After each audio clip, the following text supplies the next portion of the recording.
all about rationalization. My name is Dan Ariely, and I'm interested in human behavior. I'm interested in rationality and irrationality. I'm interested in the cases in which we make good decisions and the cases in which we make bad decisions. But they'll do first the roles constraint, and then they'll do the real. Together with colleagues and students, we run hundreds of experiments to try and understand human behavior. And in the last few years, we've been focusing on dishonesty. We watch corporate scandals everywhere. Enron, WorldCom, the financial crisis of 2008. We saw an increase in cheating in professional sports. Have you ever used steroids? No. I have never used steroids. I have never doped. We witnessed political deception and its huge repercussions. Does the NSA collect any type of data at all on millions or hundreds of millions of Americans? No, sir. It does not. Not wittingly. On one hand, we want to look at the mirror and think that we're good, honest, wonderful people. On the other hand, we want to benefit selfishly from being dishonest. As long as we cheat just a little bit, we don't have to pay any price in terms of the image and the way we view ourselves. And we call this the fudge factor. So this is the ability to misbehave and think of ourselves as good people. And you can think about all kinds of ways in which in your own life you have a fudge factor. The speed limit. Maybe it says 55, but are you okay in driving 60? What about cheating a little bit on taxes? What about exaggerating their online dating profile? Across many studies, we find that everything that changes the fudge factor also changes people's ability to be dishonest. There are dozens of elements that can change the magnitude of the fudge factor. And we've been able to observe many of them in the lab. For example, if you can say to yourself, everybody's doing it, it's easier for you to rationalize to yourself that this is actually an okay thing to do and cheat to a higher degree.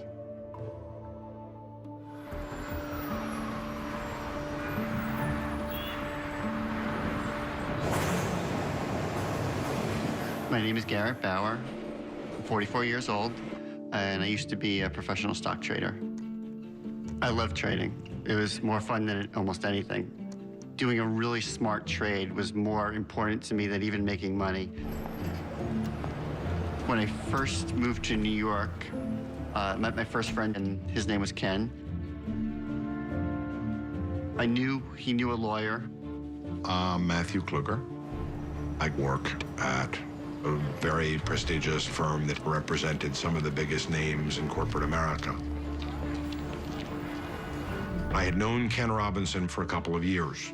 We talked to each other on the phone. He said, so you're working on these high-profile deals? And I said, yes. He said, so let me get this straight. You kind of get to read tomorrow's paper today. And he said, you know, that information could be valuable to someone. And I said, yeah, but it's very risky. It's highly illegal. Ken said, I have a friend who's a big day trader who could take that information and use it to great advantage, but could probably avoid detection because he does a lot of day trading. We set up a meeting on the street corner and talked for maybe an hour.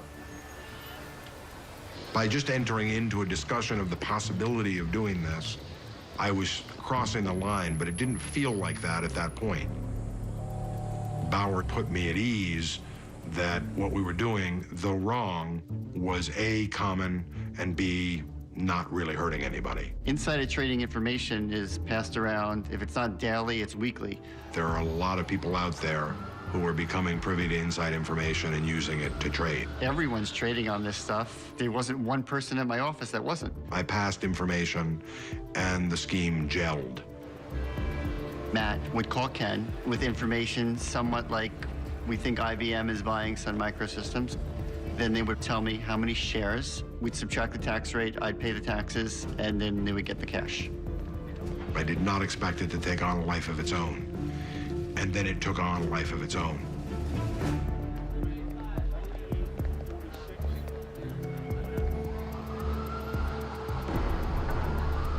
One night, Ken called me and said his house had been raided. I don't remember everything he said on that call, but I remember thinking that some of what he said was a little suspicious and was wondering, is it possible someone is listening? But I dismissed that as being paranoia. What about the information of the law firm? That's what I worry about. Like when you did searches, or I don't know how you did it. If they had that, they would have been here already. There's a big difference between what they know is probably a lie and what they think they can prove is a lie. They go to court without phone calls, without a trail, without a this happened at this time. Right.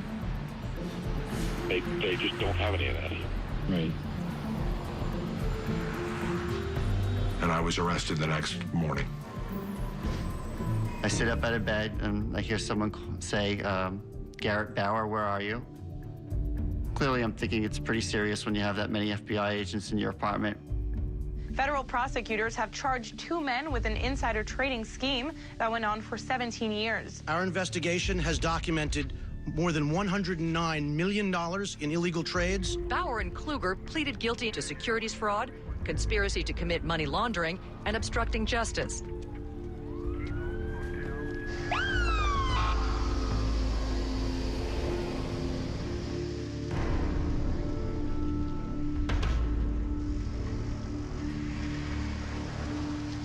In order to study dishonesty, we need to be able to measure, hopefully precisely, the extent to which people are dishonest.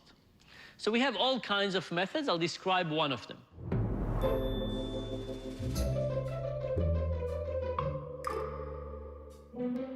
You can just have a seat anywhere with a packet and a pen in front of it. We gave people 20 simple math problems. Find the 2 numbers that add up to 10. These are problems that everybody could solve if they had enough time, but we don't give people enough time. We are going to give you 5 minutes to solve as many as possible. At the end of the 5 minutes, please stop, put your pencil down and count how many questions you got correctly. And now that you know how many questions you got correctly, take the sheet of paper, go to the front of the room, and shred it. People do that, they come to the front, they say they solved 6 problems, pay them $6, they go home. There you go, thank you for participating. What the people in the experiment don't know is that we played with the shredder. The shredder shred the size of the page, but the body of the page remains intact. And what do we find? On average, people solve 4 problems and report to be solving 6. I solved 6. I don't know if this is embarrassing or not, but I got 6. I believe I got 7 right. We've ran these experiments on 40,000 people. And so far, we found about 20 big cheaters. Those are people who cheated all the way, said they solved 20 problems, and they stole $400 from us. And we also found about 20-some thousand little cheaters, and they stole about $50,000 from us. And I think this is not a bad reflection of reality. Yes, there's some big cheaters out there, but they are very rare. And because of that, their overall economic impact is relatively low. On the other hand, we have a ton of little cheaters. And because there are so many of us, the economic impact of small cheating is actually incredibly, incredibly high.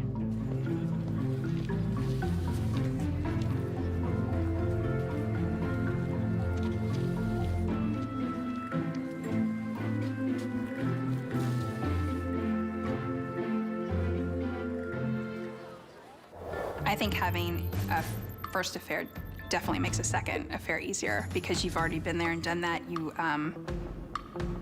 know that you can get away with it, you know, because you did before.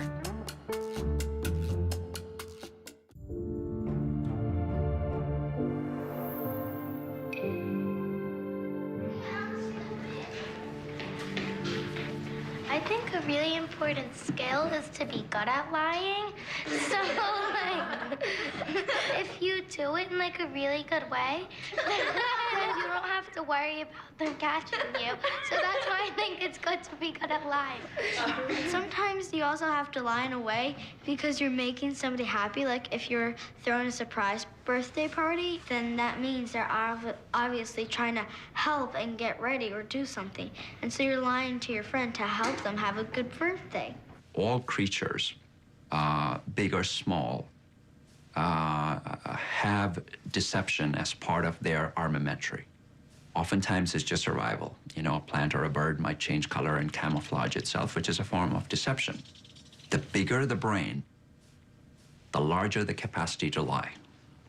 Chimpanzees, for example, have been known to lie where they may lead their group away from where the food is so that that one particular chimpanzee can come back to the food later on and find that food. It's very common for children, younger children, to fib. And for them, it gives them pleasure. It helps them imagine things, and it helps them build their brain and helps them build what is called the theory of mind, a psychological theory by which, as our brains mature, we're able to predict and imagine what the other person's thinking about. And unless children lie and unless children imagine and dream big, they may not have the full capacity to develop a theory of mind. In one project, Dan and I decided to look at what's the influence of others' unethical behavior on our own decisions to cheat. So we designed an experiment with different type of conditions.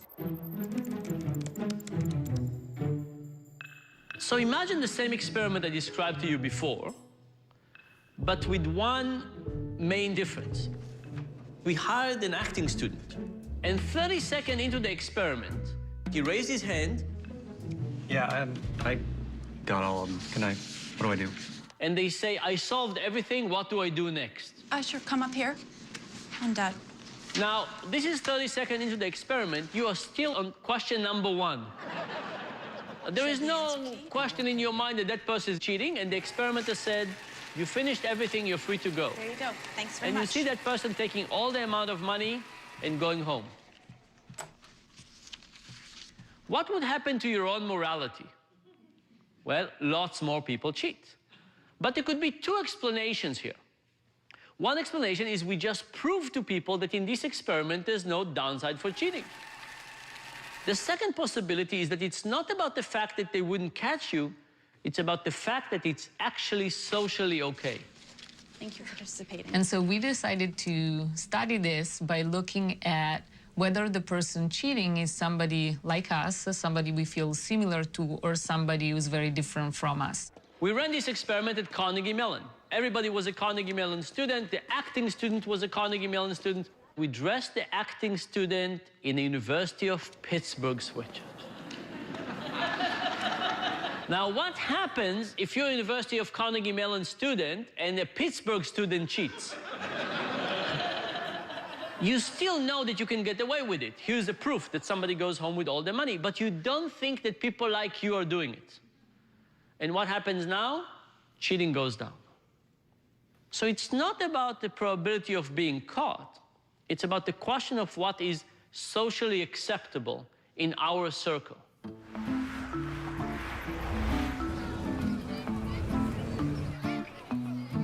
My name is Erica Nelson. I am from Florida. I'm married to my husband, Kenny, and we have a total of 6 children. Him and I have 2 children together. He has a really good heart, and we had a really good relationship. Can handle anything. We put them to the ultimate test. Dads, alone with their babies, at nap time, after a very full feeding. Can the leak stay locked through a long, milk-induced slumber? No leaks here. Grab a dad and see for yourself how, compared to Pampers Baby Dry, Huggies all-new Snug & Dry stops leaks. But to go from nothing to having 6 children, you know, it was a lot. You know, it was all about, like, the kids and then his work, and that was really it. And I was just kind of, you know, wiping butts from the moment I got up to the moment I went to bed, and that was kind of my life. It's gonna change too.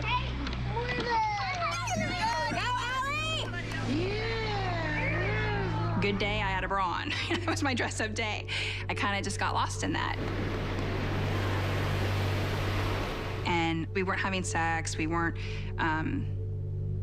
even talking. But I really loved my husband, and I wanted to make it work. So I would try to talk to him, and no matter what I say, it doesn't seem to get through to him. Nothing changes. I even went to him crying the last time, and I said, look, I need more than this, you know, in my life. And I love you enough to tell you this because I don't want to ruin this. And he was like, eh. Not that he was indifferent. I just think that he thought, we'll get through it. I didn't take it like that. I took it as a slap in the face. Ashley Madison is a website for married people or people that are in a committed relationship that want to have random sex or hookups or whatever. I think that that's an appeal to Ashley Madison. You know that everybody knows that you're married, so there's not that awkwardness. You check your area, and we live in a small little community, and there's hundreds of people on there. And it's easy to kind of mask the reality of what you're doing too, because you're behind a computer screen. I talked to one guy. We had actually a pretty good friendship for a few months. And then it got more into intimate conversations and talks, and then let's meet up. He would take me to fancy restaurants, I would get dressed up. And I'm thinking, wow, this would be awesome. I could have this whole home life, and then I could, and be the good parent, and be the good mom. Then I can have this whole other life of jet setting and, wearing bras and dressing up and wearing makeup and doing your hair. Polar opposite of what I had going on at home. And I think that I almost was more attracted to that than anything else. And I would lie and say that I was just gonna go to hang out with my friend, or I was gonna go, visit my parents or whatever, to see him. So I think that even when you know it's wrong, the immediate gratification suffocates what you know is right. So I came home one night and I asked my husband, are you going out of town this week at all? And he said, why? So you can talk to him on the phone, why I'm not here? And I just said, how did you find out? And then he kind of walked away, and then I followed him upstairs. I didn't know how long he had known. I didn't know what he knew. So all these questions went in my head. And he said, you left up an email. And he said, I came in the office and the email was there from the night before. And I read all of them. And I said, look, I was going to get attention or whatever from somebody else. As messed up as that is, that's how I am. And I don't know how to get over that. So I need your help, or I need somebody's help. I said, but I don't want to mess this up between us. I saw how hurt he was, and my husband didn't deserve it, and I deleted my account that day.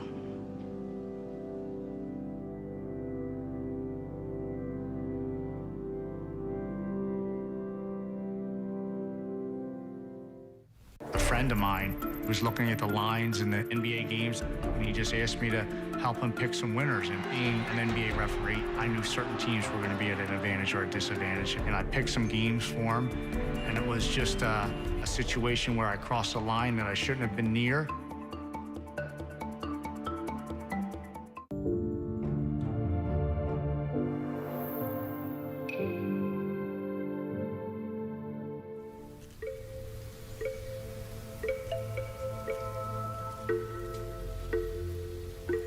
On the computer screen, you will see a square.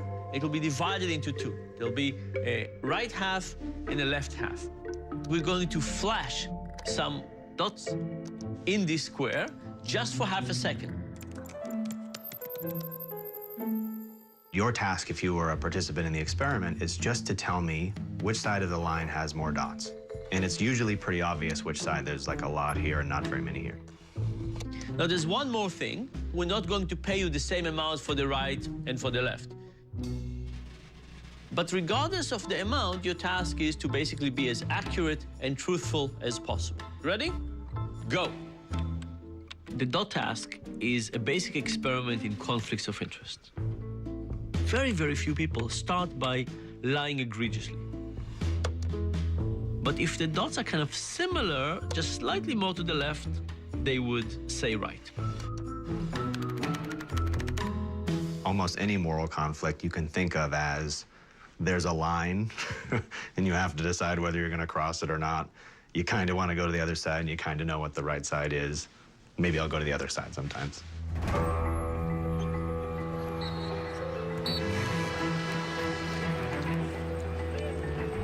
My name is Tim Donaghy. I grew up in Havertown, Pennsylvania.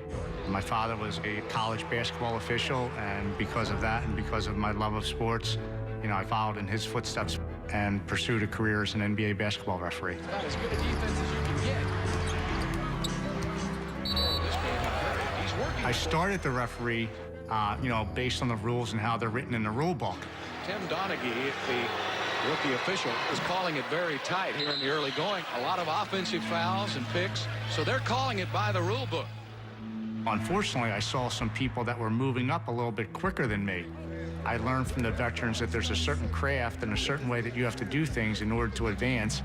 And, they'll tell you, certain players are given the benefit of maybe traveling with the basketball rather than other players. Certain players are getting the benefit of not having that critical foul called on them that would send them to the bench. Rubio gets a look. Good if it goes. Oh, my gosh. That's just a horrible call by Jason Phillips, who did not have the courage to call that against Kobe Bryant. Wow. Awful no call.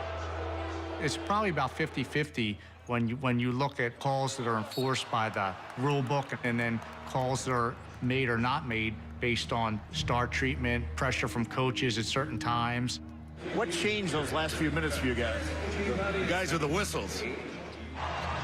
I've never had conversations with the commissioner about what to call in a game and what not to call in a game, but from the operations department, they clearly dictate through video, through emails, through meetings, what they want called and what they don't want called. And it always seems to revolve around the star players or the big market teams. Kobe Bryant's a star in this league. He puts a lot of people in the stands, he sells a lot of sneakers, and he sells a lot of jerseys. And the fans paid an enormous amount of money to sit in those courtside seats, and they want those type of players on the floor. That's who they came to see. I don't think the officials feel that they're doing something that's not right, because in their minds, they're being told what to do from the league office. And if they're going to continue to advance and get those big playoff bonus checks, you're going to do what the league wants.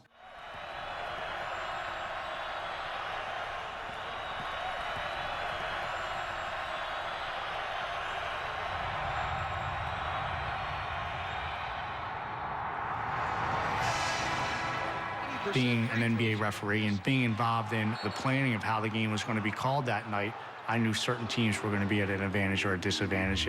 And it was just a situation where I crossed a line that I shouldn't have been near.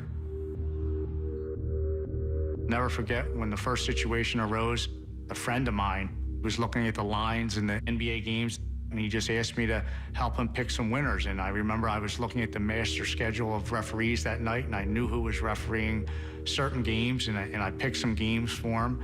And the games did very well, and he called me the next day, and we just had a frank conversation.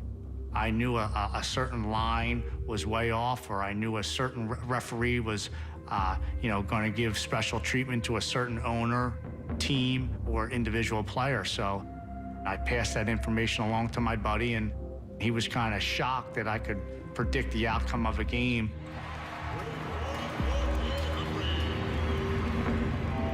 We would discuss certain games that we both liked, and because of my contract with the NBA, I wasn't allowed to place a bet of any kind, so he would contact the bookies and put everything under his name for both of us. It got to the point where we were gambling probably 3 or 4 games a week in the NBA. As time went on, I started to feel guilty about doing it, and basically I wanted to stop. What I didn't realize is my good friend was passing this information along to people that were associated with organized crime. And they were basically betting an enormous amount of money based on the information that I was giving him. They picked me up outside a hotel in Philadelphia and basically took me for a ride in the car and made it known that they had been getting that information and picks were going to continue to come. And if not, somebody would visit my wife and kids down in Florida.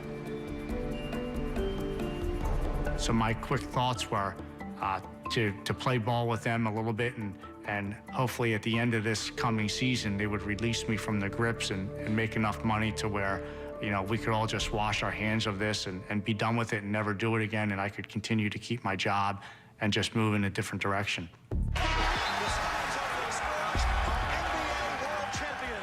What happens is the season ends. I'm back home in Sarasota, Florida, getting ready to play golf.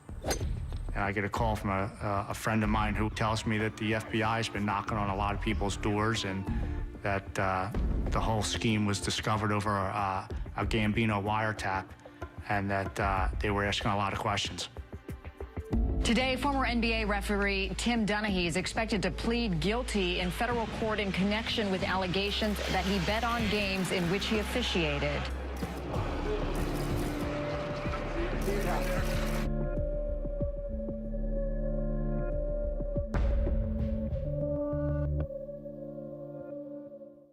Our brain gets accustomed to lying because after a while, the negative value of lying, the negative feeling, is just not there so much.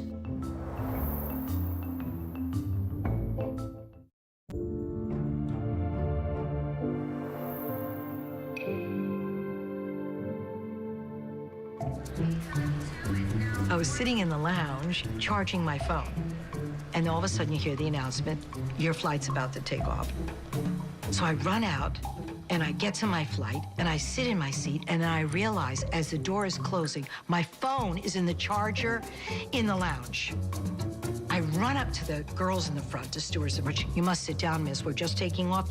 No, you can't. My phone's in the lounge. I'm sorry, listen, I work for CNN News. I'm on the air tomorrow, and I need to have my phone because everything that I've just worked on is sitting in this phone. So guess what? The plane went back. They got my phone. A woman hands me my phone, and everyone in the place looks at me and goes, who the f is that? We kind of anecdotally know that once you lie, you're more likely to lie again. And probably the second lie will be bigger than the first.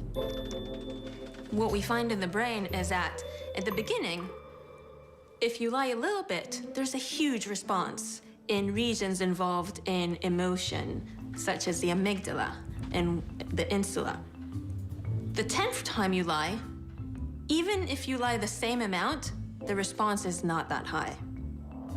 So while lying goes up over time, the response in your brain goes down. We think that the reason that this happens is because of a very basic principle of the brain, which is the brain adapts. For example, if you're listening to music and it's quite low volume, and I turn it up like 2 notches, it will feel like a really big difference, right? But if you're listening to the radio and it's really high volume, and then I put it up 2 notches, you won't even feel it. The brain is coding everything relative to what the baseline is. The same goes with dishonesty. If we're pretty much honest people and we haven't lied, and now we're telling a lie, the brain is coding this as a really big difference relative to our baseline. But if we're dishonest and can handle anything, we put them to the ultimate test. Dads, alone with their babies, at nap time, after a very full feeding. Can the league stay locked through a long, milk-induced slumber? No league too. Grab a dad and see for yourself how, compared to Pampers Baby Dry, Huggies all-new Snug & Dry stops leaks. the brain doesn't respond so much. After a while, the negative value of lying, the negative feeling, is just not there so much, which kind of makes you just lie more and more and more. For a split second, I said, I can fix this. And then the totality of what I had done, it was just coming crashing down. I mean, there was no way that I could fix it.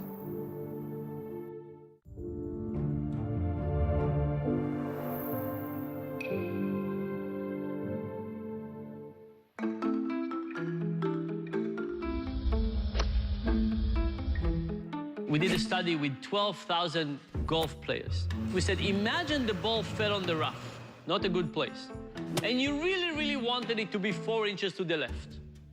Would you pick it up and move it 4 inches? And people said, heaven forbid. You understand the nature of the game, how people feel about it? Nobody would do that. Fine, nobody does that. What about kicking the ball? No problem whatsoever. What about hitting it with a club? It's even easier. And you know what's the easiest? If you're not looking. Like, you look up and then you kick a little bit. But I think you can feel the intuition that if you pick something up and you moved it, the act would feel incredibly deliberate. But if there was some distance, you kicked it, something happened, all of a sudden this distance would allow people to have a bit more ambiguity in the connection between them and the final act. So imagine the same experiment I described earlier. You fill in your sheets, you solve these little problems, you shred the piece of paper, and you come to the experimenter. You tell them how much money you deserve. You tell it in tokens. I solved X problems, I deserve X tokens. So now you pay them in pieces of plastic.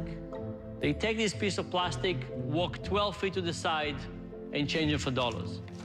So when somebody looks you in the eyes and they lie, they don't lie for money, they lie for something else, but that thing becomes money very quickly. What happened? In our experiment, people doubled their cheating. There you go. Thank you. This, by the way, is the most troubling result I think we got. Think about it. As a society, we're moving away from money.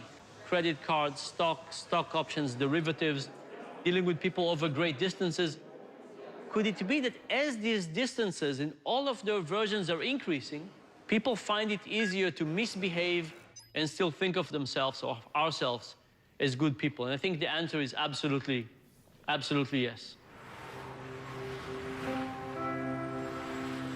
My name is Walt Pavlo. I grew up in Savannah, Georgia. I worked for MCI, a very large telecommunications company. I was a bill collector. And they weren't telephone bills you and I open up each month. They were for large companies. While I was managing customers that were paying their bill on time, I was getting a small number of customers that were involved in things like 900 business. Those types of companies aren't exactly good business people. One company owed MCI in excess of like $50 million. And I took this to my management and said, well, what do I do with this guy? He owes us $50 million. We have to, in accounting terms, do a write-off. Just really tell our shareholders that, you know, that $50 million that we were expecting from this customer, it's not going to come in. And instead, I was told, we're not going to tell anybody about it. We're going to leave it on MCI's accounting records, and we're going to do some cooking of the books, if you will, to allow this debt to be put off into the future. So it looks like it's going to be collected at some other time. The ability for me to move numbers around was something that I knew that was wrong, but at the same time, it took a lot of pressure off of me. And before I knew it, I had moved around or not told shareholders about probably $100 million worth of debt that wasn't on MCI's books. And it really is that simple. I mean, it's just an accounting entry. It's just a number. I felt a sense that it wasn't going to be very much longer, that there are ways to undo this and, you know, turn the clock backwards in a few months. And then I realized that this isn't going to happen. You know, customers still aren't paying us. The amount of money that I've manipulated is getting larger. I'm working for a company that doesn't care the pressure that they put me under. So I confided in somebody outside of MCI and said, hey, I'm looking for some advice. What do I do in this situation? He says, Walt, I have an idea. I think that there's a way that we can get some of these customers to pay MCI's debts. That solves your other problem, and that you're actually going to see money coming in again. And then third, Walt, I think I can make you and I a hell of a lot of money doing this. And I was like, what was number 3 again?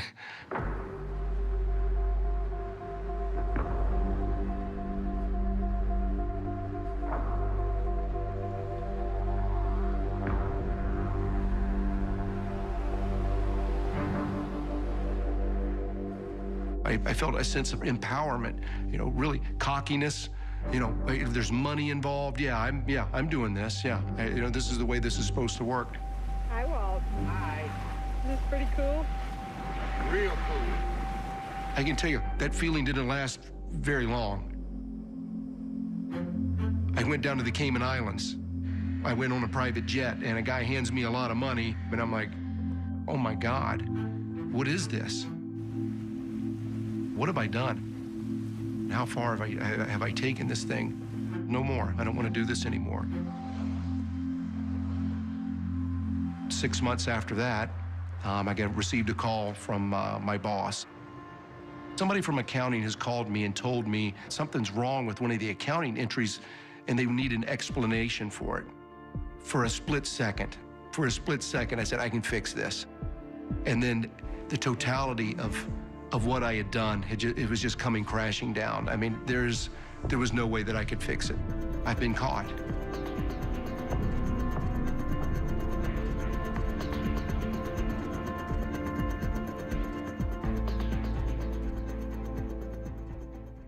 And this is what I think corruption is all about. It's not about being bad, it's about being human. And because of that, it means that we all need to think about how do we protect ourselves against our own bad behavior and the bad behavior of other people.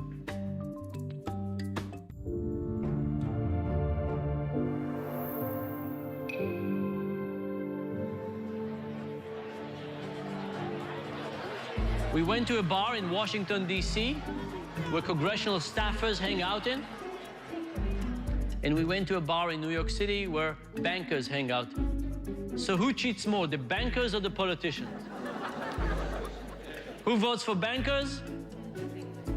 Who votes for politicians? Okay, many more for politicians. The bankers cheated twice as much. You can't be happy with this result. Like, there's no way that this is a good result. If we took all the elements that we studied and we combined them into one environment, we would get an environment that is very similar to the one that operated in the financial crisis of 2008. Not in generations has Wall Street absorbed the number of body blows it took today. 3 of the 5 biggest investment banks are gone. The country's biggest mortgage lender is gone. We had politicians, bankers, regulators, and even investors, all influenced by many factors. Self-deception, social norms, distance from money, lying for the benefits of others, and of course, conflicts of interest. And this is what I think corruption is all about. It's about that when you get into a system and something in the system tells you that things are wrong there, all of a sudden you abandon your own moral fiber. And because of that, we really need to figure out what can we do about it? How can we get people to behave better? Because if we don't, we're just going to get more and more disasters like the one we've just experienced. Many of the experiments that we have conducted are about trying to find ways to curb dishonesty. We went to UCLA, and we asked about 500 undergrads to try and recall the 10 Commandments. We asked people to write down as many of the 10 Commandments as they could remember. And then we put them in a situation where they could cheat with the matrix task. How many of them do you think recalled all 10 Commandments? 0, that's right. By the way, they invented lots of interesting ones. What happened after people tried to recall the 10 Commandments, even if they were unsuccessful? Nobody cheated. It wasn't as if the people who remembered more commandments, the people who are presumably more religious, cheated less, and the people who remembered almost none of them cheated more. Nobody cheated. It didn't matter what religion the participants had. You know what the 10 Commandments are about. They are about a moral code. They are about proper behavior. And just knowing that and being reminded of that decreases dishonesty. In fact, even when we take self-declared atheists and ask them to swear in the Bible, they stop cheating. It is not about heaven and hell and being caught. It's about reminding ourselves about our own moral fiber. We found this result to be very promising, but we wanted to test it in a non-religious context. So we went to MIT, and we did a similar experiment with honor codes. So we got students at MIT to sign the honor code. I understand that this short study falls under the MIT honor code. They did it, shredded a piece of paper. What happened? No cheating whatsoever. And no cheating whatsoever, despite the fact that MIT doesn't have an honor code. Then we replicated the experiment at Princeton. Princeton has a very strong honor code. In fact, the freshmen get a whole week of crash course on morality, lectures, discussion. So we took the Princeton students signing the honor code and not signing the honor code, the MIT students signing the honor code and not. Was there any difference? No. When they did not sign the honor code, they both cheated to the same level. When they signed the honor code, none of them cheated. And I think this is kind of a mixture of good news and bad news. The bad news is the crash course on morality, particularly the Princeton version, doesn't seem to have any effect 2 weeks down the road. The good news is that even without a crash course, reminding people about their own moral fiber does change how people behave.